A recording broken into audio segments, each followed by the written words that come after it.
آج میں excise civil code پر کچھ کہنا چاہوں گا۔ کہنا یہ ہے کہ ایکسائز سول کوڈ پر بھی CAA NRC NPR کی طرح منافقت ہوگی۔ یہ قانون بھی سب کے لیے تھا لیکن لاگو مسلمانوں پر ہوا۔ کیا مسلمان شاہین باغ احتجاج کو بھلا سکتے ہیں؟ اس طویل احتجاج کے متحرک چند لوگ شاید اب بھی جیلوں میں بند ہیں۔ ہمارے وکلا قائدین اور علماء دین میں سے کتنے لوگوں نے ان لوگوں سے اور ان کے خاندانوں سے ملاقات کی ہے اور ہمت افزائی کی ہے، اور پوری طاقت سے اس مسئلے کو کس نے حل کرنے کی کوشش کی ہے؟ فی الحال CAA NRC NPR زیر التوا ہے، کسی بھی وقت اسے آگے بڑھایا جا سکتا ہے۔ یونیفارم سول کوڈ بھی اسی طرح کا ایک مسئلہ ہوگا۔ کہنے کو تو سب کے لیے ہوگا لیکن لاگو ہوگا صرف مسلمانوں پر۔ خود حیدرآباد سے چند بنگالی مسلمانوں کو گرفتار کیا گیا تھا کہ جو کہ کلکتہ کے رہنے والے تھے، حیدرآباد میں روزگار کے سلسلے میں مقیم تھے۔ جب پولیس نے ایک گروپ کو گرفتار کیا تو ہندوؤں کو تو چھوڑ دیا، لیکن مسلمانوں کو CAA NPR NRC سے متعلق دستاویزات نہ ہونے کا الزام عائد کرتے ہوئے گرفتار کر لیا گیا، اور ان کا کیا حشر ہوا کسی کو نہیں معلوم۔ آسام کے مسلمانوں کو تو بہت بری طرح پریشان کیا گیا تھا، بلکہ کئی ایک کو اذیتی کیمپوں میں بند کر دیا گیا تھا۔ پھر اس کے بعد انہوں نے اپنی زنبیل میں سے 3 طلاق مسئلے کو نکالا، اسے بھی سارے ملک کے لیے قانون بنانے کا اعلان کرتے ہوئے پارلیمنٹ اور راجیہ سبھا سے منظور کروا لیا، لیکن نافذ ہوا صرف مسلمانوں پر۔ خود ایک غیر مسلم نے کہا کہ طلاق کے مسئلے پر صرف مسلمانوں کو پریشان کیا گیا ہے۔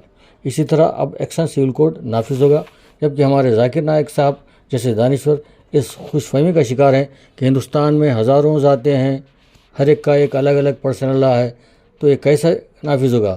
اب سوال یہ ہے کہ ذاکر نائک صاحب نے کیا NRC CAA NPR میں نہیں دیکھا؟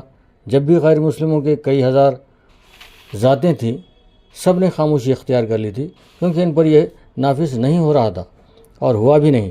یہی صرف مسلمانوں کو تنگ کیا گیا، یہ صرف مسلمانوں پر لاگو ہوگا، اور یہی کچھ ہوا۔ اب یونیفارم سول کوڈ میں بھی یہی کچھ ہوگا۔ مجوزہ ایکسائز سول کوڈ میں ایک شق ایسی بھی ہے کہ جس میں مسلمانوں کی نسل کشی کی منصوبہ بندی نظر آتی ہے، جس کے ذریعے سے لاگو کیا جائے گا کہ ایک سے زیادہ بچہ پیدا کرنے والے کو جیل اور تمام حکومتی سہولیات کا خاتمہ، کیونکہ فرقہ پرستوں نے دیکھا کہ مسلمانوں کے گھروں میں آپریشن کے ذریعے بھی 4 بچے پیدا ہوتے ہیں، اور وہ بھی اس لیے کامیاب ہو رہی تھی کہ ایک خفیہ پالیسی کے سبب ڈاکٹروں نے مشہور کر دیا کہ آپریشن سے جملہ 4 بچے ہی پیدا ہو سکتے ہیں، بصورت دیگر ماں کی جان کو خطرہ ہوگا۔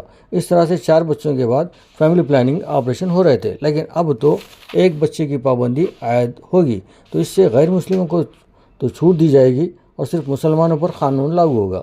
ملک میں اکثریت کے بل بوتے غیر مسلم فرقہ پرست حکمران منمانی کر رہے ہیں۔